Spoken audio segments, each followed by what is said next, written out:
to come to the front because I'm going to be passing over to you in a minute. So the first section is events. Yeah, this is you. So we've got lots of really exciting events planned. Hi everyone, I'm Yaya. So I've joined Laurie and Ray and the event group. We've done 2 building visits in the beginning of the year, one to Bradbury Works and another one in May to Hackney School Food. And those visits were led by the architects that designed and built the project. So it was really lovely. And we have a few other events planned for the year.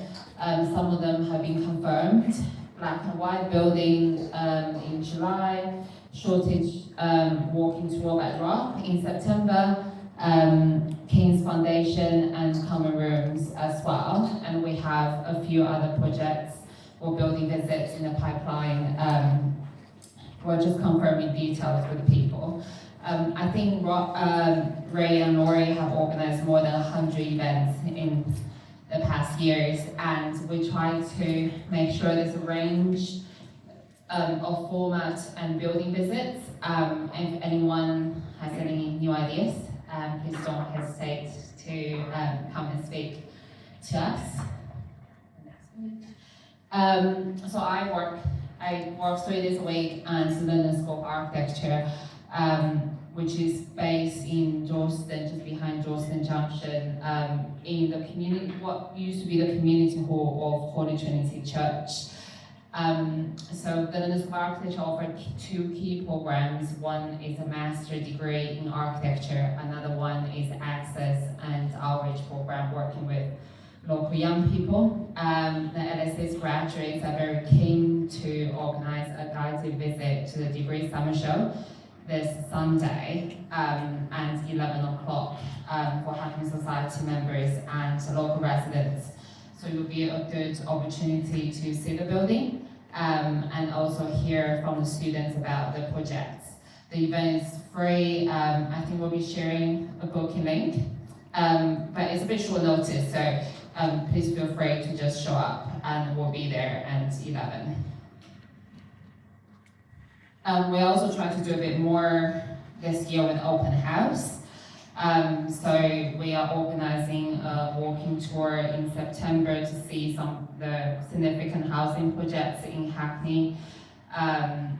We're just finalizing the details with open house and we'll keep everyone updated. Thank you, Yaya, and thank you to Ray and Laurie for all your hard work on events this year.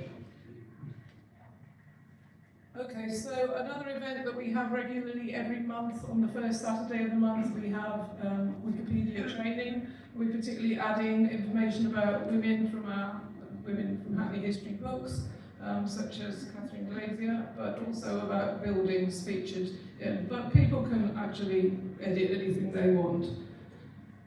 And also we've got another event planned in September with Tom Hunter about squatting in Hackney. This will be at Chats Palace on the 10th of September. It's not live yet, but it will be very soon. We expect it to be very popular. Okay. Also, the Hackney History Festival will be back next year, so please do come again. It will be throughout May, but those are some of the key dates.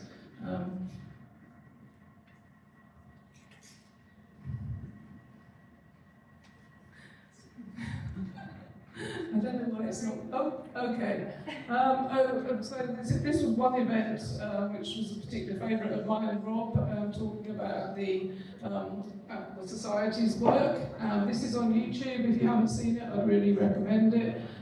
Based on that, we actually want to do more about the history of the Society, perhaps a booklet, more information on the website, more information on Wikipedia.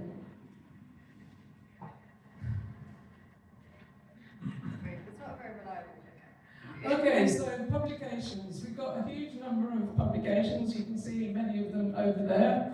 So if you don't know them, please do check them out. And if you do join today and you're not a member, you have a free copy of this Hackney Modern Restored Forgotten Ignored, which is a brilliant book.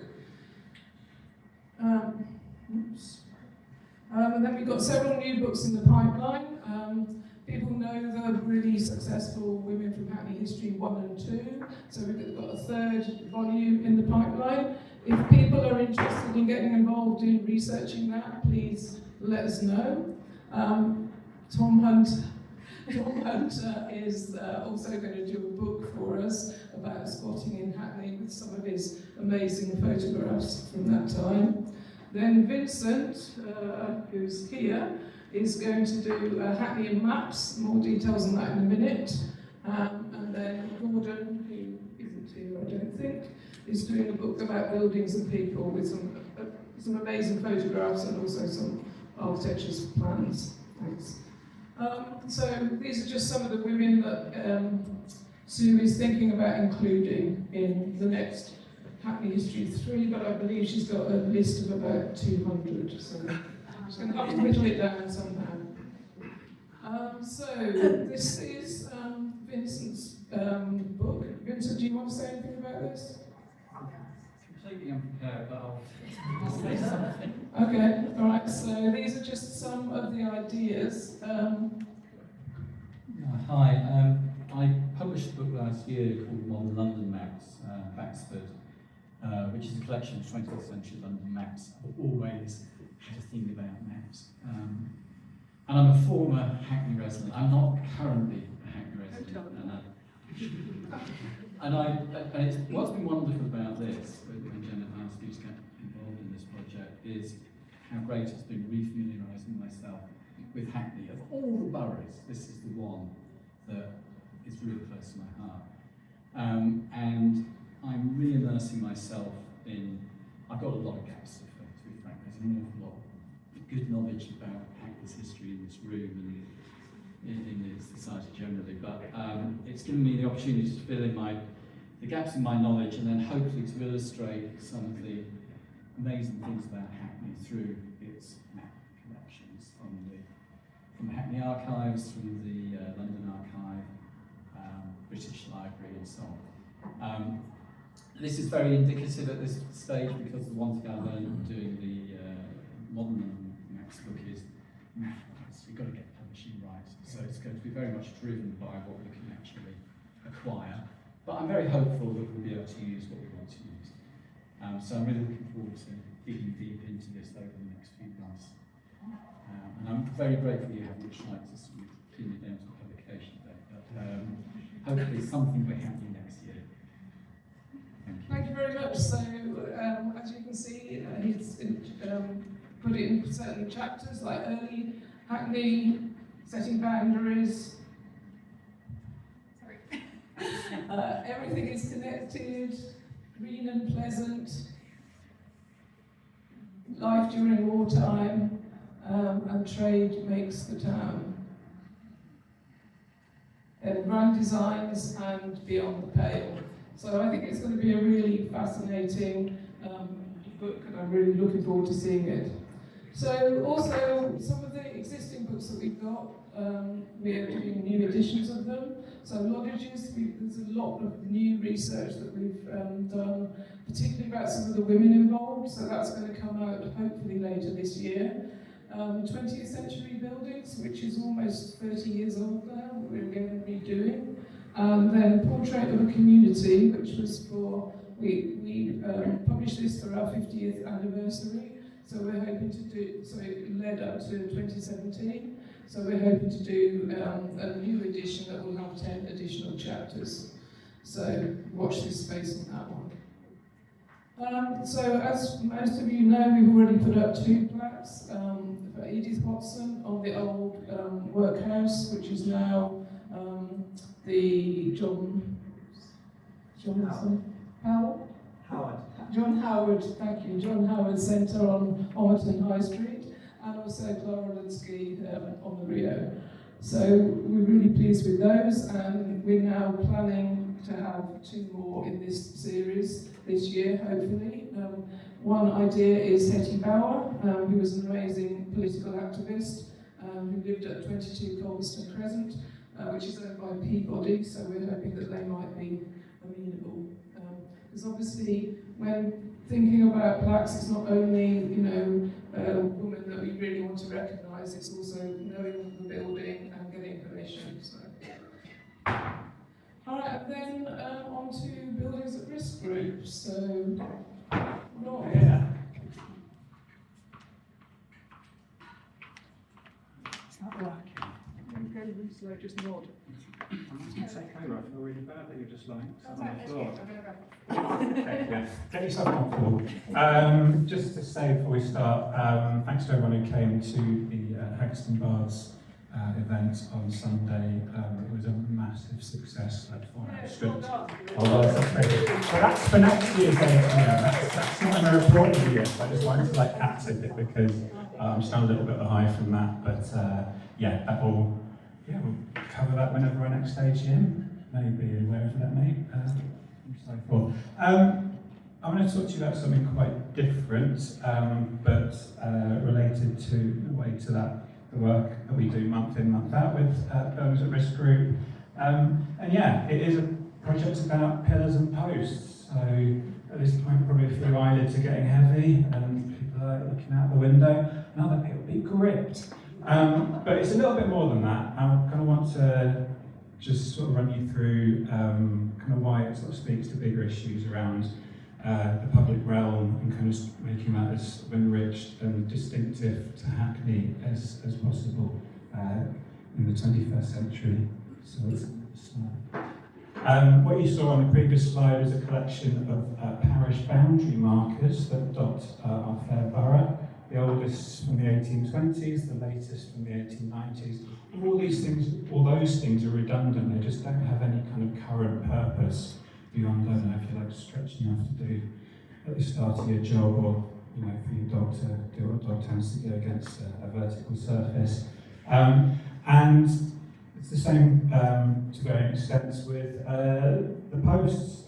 Here's 3 examples I've collected again from across the borough that I think are particularly interesting because each kind of has a particular story that goes beyond just the functional to them. So on the left, down on Winelock Road, you have one for the Imperial Sawmills. In fact, there's a pair of these things.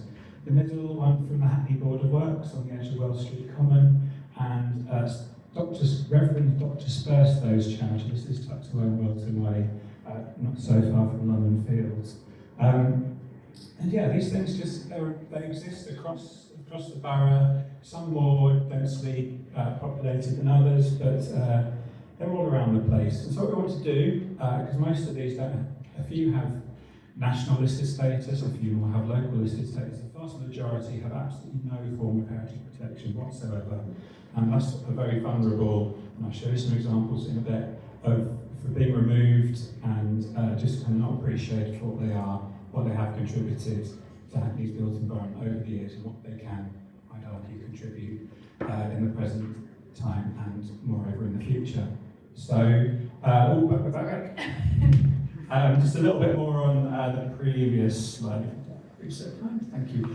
So the project will be, some of you may remember we did a project last October, recording drinking troughs for animals and humans across the borough. That was kind of sort of pathfinder exercise to work out people's appetite for this stuff, the processes, and then kind of how it interfaces with Hackney Borough Council's ability to process local listing applications, which unfortunately managed to coincide with the change of staff and then with the period leading up to an election. So the answer in that particular case is very slowly, but I'm hopeful now that kind of through the back up to full staff, there's no local elections looming for a good few years now. So yeah, the council said to us that they are keen for us to pursue this sort of work, keen to receive the nominations, how quickly they can actually then process them in what order, but we'll have a little discussion about that. But more than that actually is to have a conversation not only with the conservation officers, but also with the street scene team, the team who are responsible for the roads and also the pavements and other public realm within the borough. And so that's all the many improvements being rolled out in recent years, and it's a programme that doesn't seem to be abating anytime soon. So what I want to do is maybe do a few group exercises to begin with, get people to come along, learn the ropes, the sort of simple processes of photographing, measuring, documenting other key aspects of these things, to pop into recording form, then go out, go forth, find these things for yourselves. We'll have a map with them on, but there will be other ones out there laying undiscovered, and hopefully by then we'll have not only a digital map but also digital means of for people to submit their recordings, which will then collate. Ultimately this leads to two data sets, one a written one, a spatial data set that can feed into the council's GIS. We're hopeful, we've heard word that they're going to have a sort of graduate placement within the CUDS team who will have a specific, or one of their specific roles will be around spatial data and mapping, so that seems like a nicely timed exercise to be kind of collaborating with them on.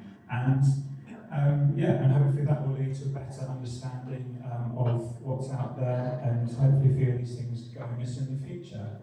The second strand to this, which is on the next slide, if I may, the fact that a lot have gone missing that have nationally listed status. So let me take you down to Shoreditch, and outside the wonderful Bricklayers Arms. I'll just take my step to the side, if you can see.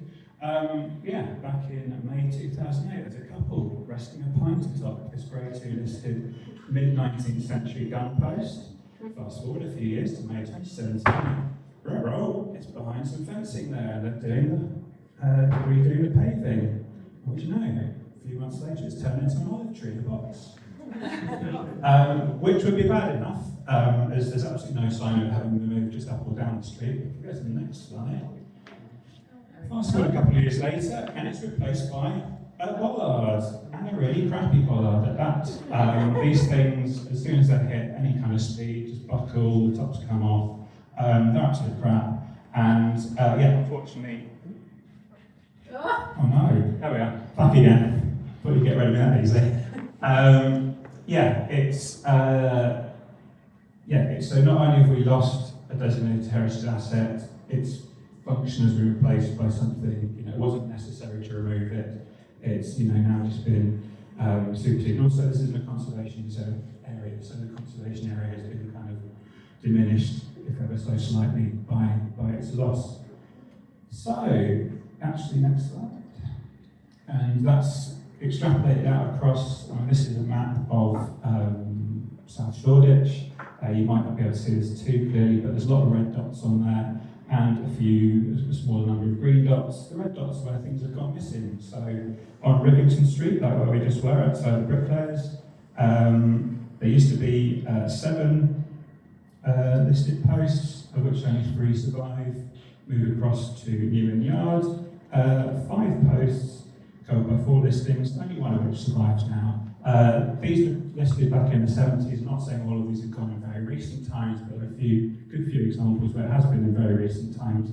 And since 2012, and this is kind of the latest version of existing national planning policy, these things are very much, the sort of loss of these things is very much not only discouraged, but kind of, I suppose, almost say outlawed, given the statutory protection that these things enjoy. So, this kind of goes against the NPPF, if you will. Those with good eyesight will be able to read the sub-clauses there, but it requires the council basically to have shown all 4 variables to have not been met, actually to be met in order to then be able to remove and to cause the total loss of a designated heritage asset, and that simply hasn't happened. So, we have a problem here, and whether these things should have been nationally listed in the first place kind of isn't the point. They have been, they've not been delisted, so time after time, heritage crimes have been committed, and I think we're now up to a total of 19 I've counted, and there's 1 more behind hoardings that I'm not very hopeful about. So I think cumulatively, even if not individually, it's not like the loss of 19 listed buildings, but I think cumulatively we have something that is a pretty significant issue now. And so I want to work with Historic England and with Hackney to understand what's gone on. Are any of these things in contractors' depots or council depots? Can they be identified and reinstated? I think there's kind of a we said, this advocacy element to it, to have those sort of slightly hard conversations, make the council squirm a little bit, and then just see what comes of that. Next slide. So, yeah, why get worked up about such small things? Come on, Rob, there's bigger fish to fry. And, I mean, this meme has been around for a few years. It's guided so much what I've done when I was working professionally in the heritage sector and since. Forgive my French, but my mental health walks make my mental health worse because I live in a shithole. And this is something that, you know, I kind of took to heart. I have suffered from anxiety, some really spicy bouts of depression as well. Next slide, please. And so, for me, this kind of like resonates personally. And there has been some work done on mental health and the historic built environment. Often that has been in terms of using like historic visitor attractions as a means, even visiting those makes you feel a bit better in your head and your body, active, meeting other people in the context of a group visit.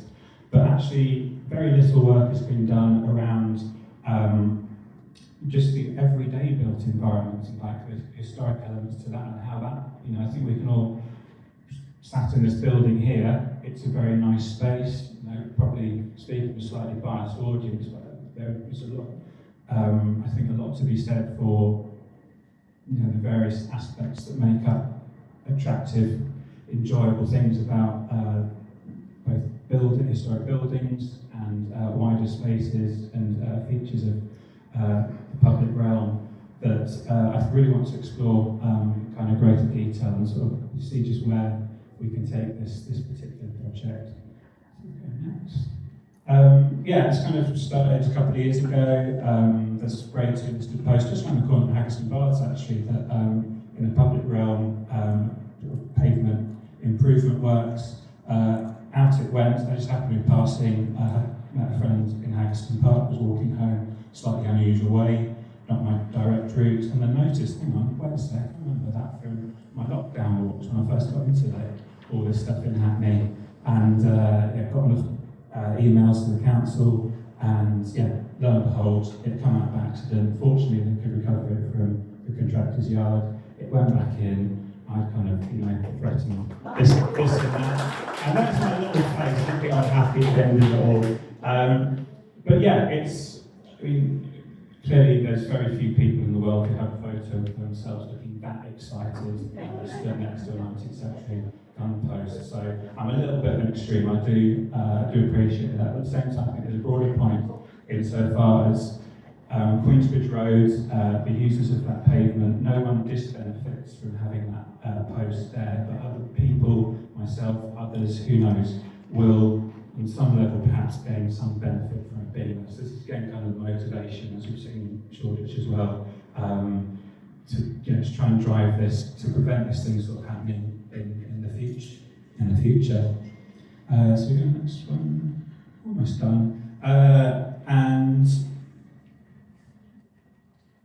yeah, there's a really interesting book, Welcome to Your World, by Sarah Williams Goldhagen, published a few years ago. It's American-based, but roams widely to make some really interesting points about how architecture and very urban design affect us as humans, mentally, physically, emotionally, and quotes the very well-known Danish urbanist Jan Gehl, who found that pedestrians who walk in cityscapes are happiest when they find something new every 5 seconds, and approximately. And it's, there's kind of that holiday feeling. I think we've all sort of gone into a very nice place, and constantly, oh, take a picture of that, take a picture of that, isn't that nice? And then you come back and you kind of don't kind of necessarily have the same reaction to your surroundings when you're out and about. And also, Williams Goldhagen talks about this idea of patting complexity, and the idea that it's kind of a balance to be struck between sort of the busyness of cacophony of some aspects of the built environment with the sort of monotonous regularity of patterns. That's kind of striking the balance in between. And she says, best built environments for stimulating landscapes that can turn to repeatedly, knowing they will enhance our moments and days. And so this is, kind of what I'm trying to thrust at with this project, pillars and posts, if anything, just a kind of gambit for that.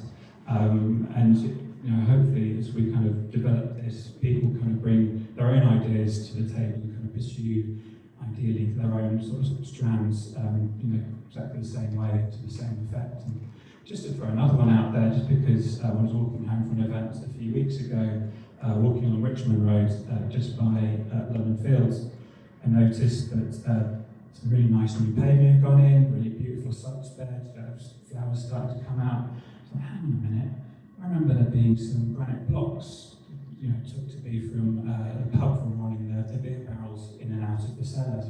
They used to be there, and so I went back and got on, as you've already seen, love a bit of Google Street View, and lo and behold, there were two there that have just disappeared, and they've not been kind of reinstated or announced.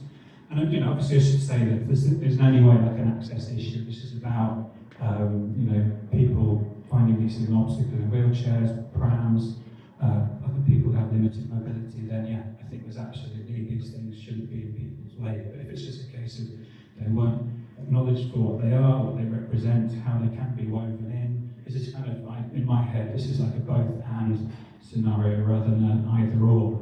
And it reminded me of the work that James Watson has done and written several brilliant things for the Hackney Society and our publications over the years around Hackney's historic pubs and the fact that many have closed, many have been converted.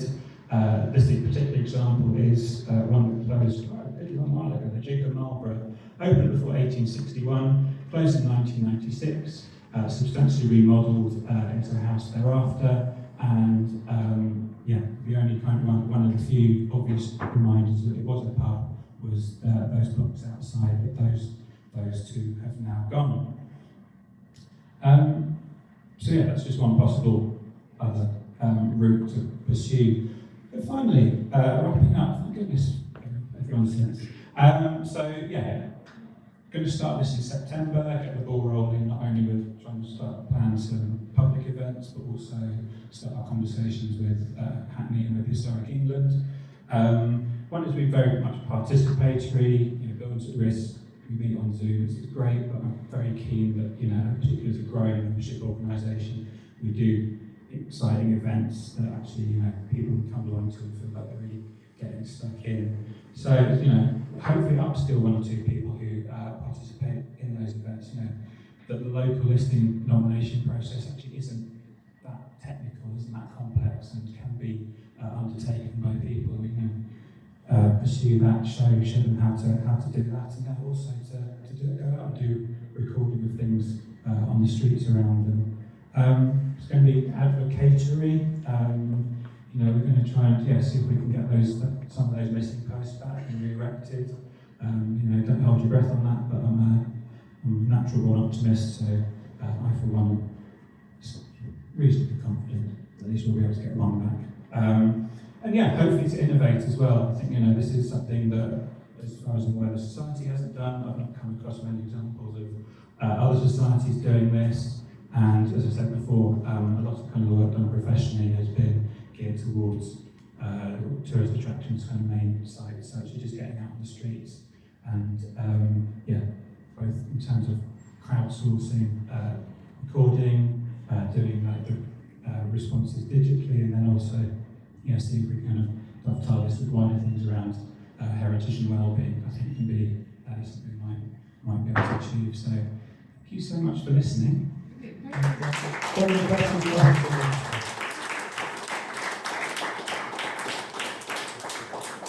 Well, that sounds amazing, and hopefully lots of people will get involved.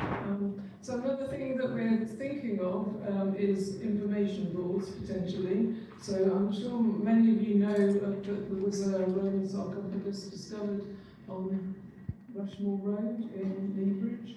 Obviously there's nothing to say anything about it. So this is now in the London Museum. So this is something that we're starting to talk about to Hackney Council and so on.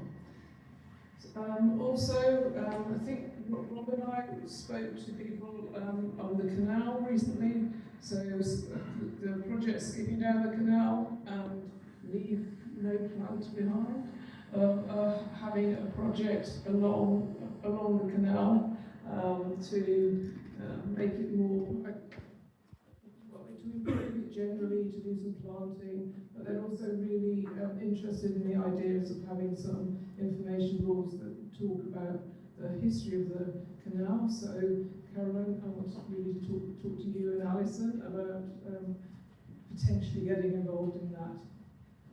So, people will remember at our last AGM we talked about the guiding course, which started in January. It's going really, really well.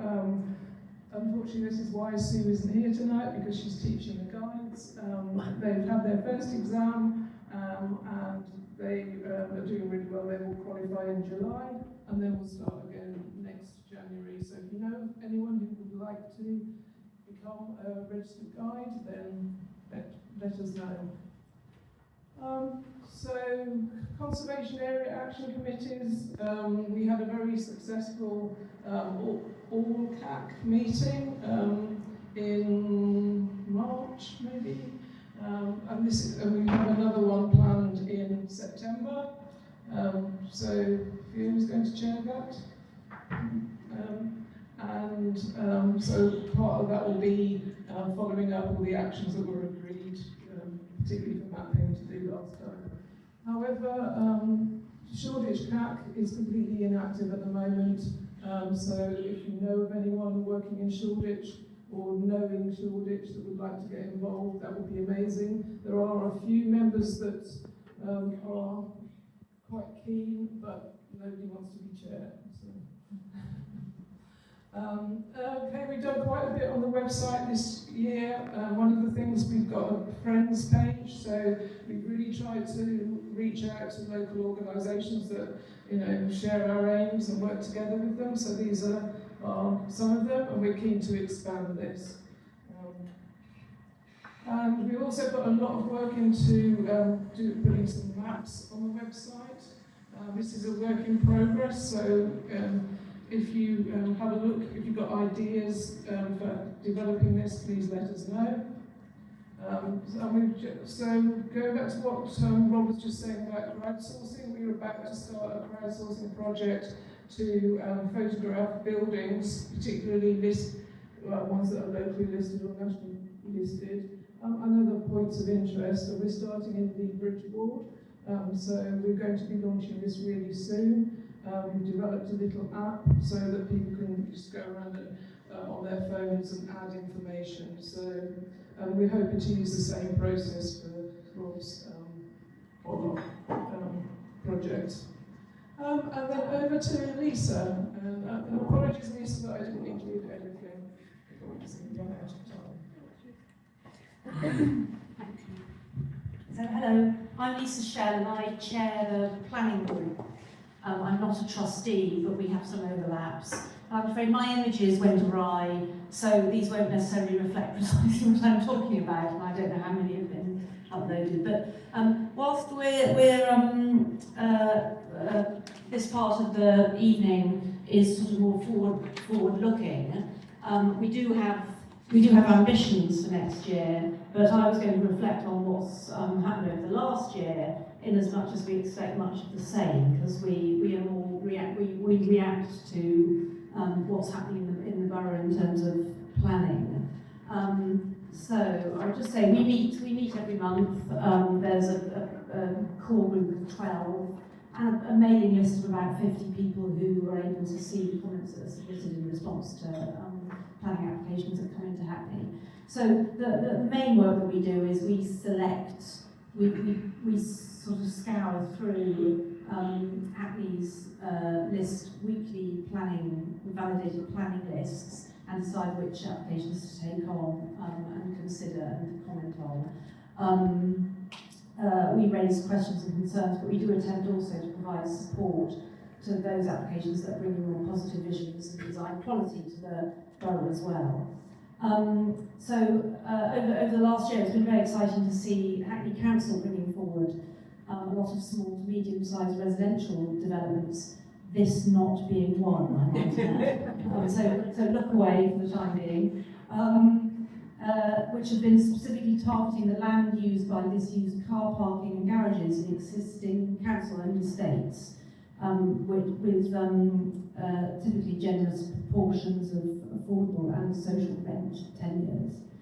The initiative faces challenges of the urgent housing pressure, really volatile construction industry at the moment, and also the equally urgent need to respond to the climate crisis. And the proposals have been mixed, but with a few really standout successes, which I would like to have shown you. There's a few that I picked out. So we've been responding to those. We've also reviewed amended applications, a number of amended applications for significant council housing schemes that were delayed over the last good few years by firstly the pandemic. There was the cyber attack in 2019, viability issues with construction with the start of the war in Ukraine, and then a lot of updated regulations resulting from Grenfell. So all these things have conspired to mean that a lot of these large applications did languish for quite a while, and we're seeing them all coming back through. So we do expect, if we're looking forward, we do expect a lot of construction work, a lot of activity within the next few years, when it's been a bit quiet and late.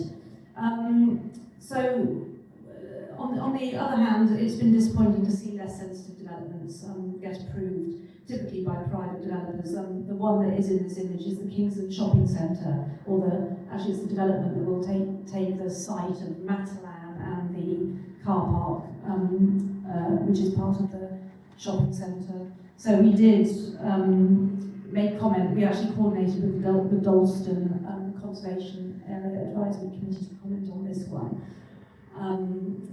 It's a very tall and dense mixed-use development, and we had particular concerns about its impact on Ridley Road, on the market, and the lack of connectivity with the neighbouring public realm. It did feel very isolated. It has been approved. New Era Estate came through. That one's been around many years, which is a proposed development of existing housing estate. Try the next slide. It might be there. No. Keep going. These actually, no, not hugely successful. The New Era Estate, we raised concerns in respect of the density, sustainability, public realm and architectural quality of the proposals, particularly in connection with low light levels received by a lot of single aspect flats. The development does include, I think it's 50% if not more affordable housing at London living rent, so there's a lot of public benefit to be gained, but a big downside on the quality of the development. Shoreditch Works has been another quite significant application in the last year. The development comprises 12 different properties over a 1.7 hectare site on the edge of the Shoreditch Conservation Area, and has taken as its cue the scale of development that is being seen just over the border of the conservation area in the city, effectively, the city fringes. So it really, failed to respect the protection that it should have in the conservation area. What's happened with this one is it was actually recommended for refusal by the council. It was then at committee, it was decided not to refuse it, and it's actually been called in by the Secretary of State now, so the Mayor of London will be making a call on that one. At the other end of the scale, we continue to make responses in relation to a few repeat matters, so external wall insulation applications to replace timber windows with UPVC. I'm always hot on those. And also a lot of street advertising where it's inappropriate. We do keep an eye open for those. So I'm very much with Rob on the small stuff as well. We also have some pre-app engagements. So we've been looking at a scheme for 150 Homerton High Street, which is a co-living scheme with a 22-storey tower, which I don't have an image for, but it's a co-living scheme. We're seeing a lot of these coming through, and are quite concerned about the quality that's being achieved. We also, we did visit a public consultation given by GroupWorks, which is for a new, quite experimental building on the Regent's Canal, so one of the last sites, quite near Towpath, if anyone knows where that is, on the other side. And they're proposing a development that uses stone bricks as its external skin, with generous public access and very rich landscaping as well, so we're very supportive of that one. We also, where we're approached, we will give advice to any neighbours, anyone who contacts us for any support in relation to life planning applications. Almost through. The last thing we do is respond to draft policy. So we are consulted on policy, and we try to make sure we have a good look at this. And we've looked at, there have been a few supplementary planning documents that have come through over the last year: residential extensions and alterations, commercial extensions and alterations, and retrofit, which have all been adopted now.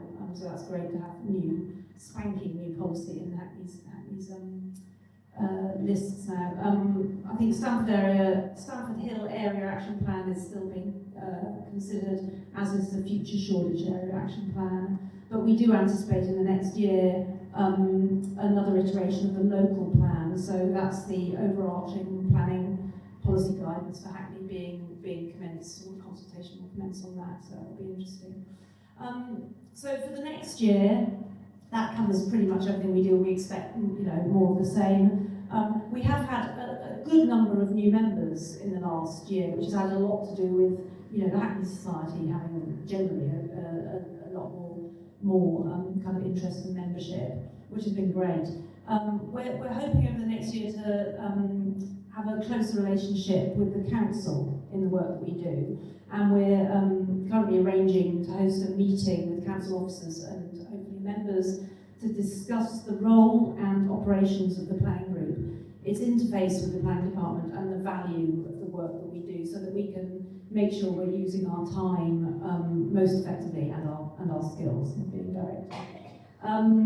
We're looking forward to the appointment of a new heritage champion with the new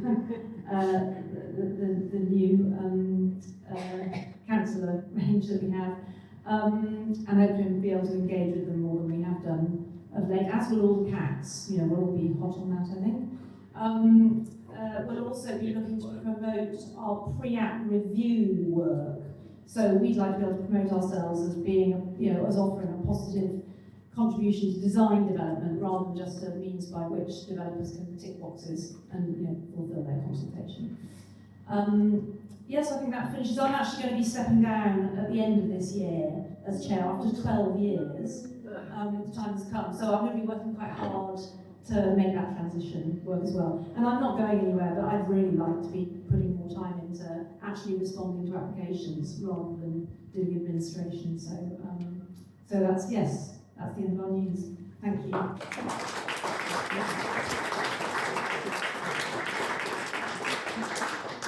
Thank you so much, Lisa, and you'll be sadly missed as chair. You've done amazing work, and we'll definitely minute a thanks to you, and apologies again for the mix-up with your images. However, I will send this presentation and also the full PowerPoint to everyone who registered. So that's basically the plans for next year, but we'd really love to hear from you. So you hopefully know who the trustees are, and also obviously Lisa is a really key member. So do have another drink, come and find us, tell us what you think, and thank you very much for coming.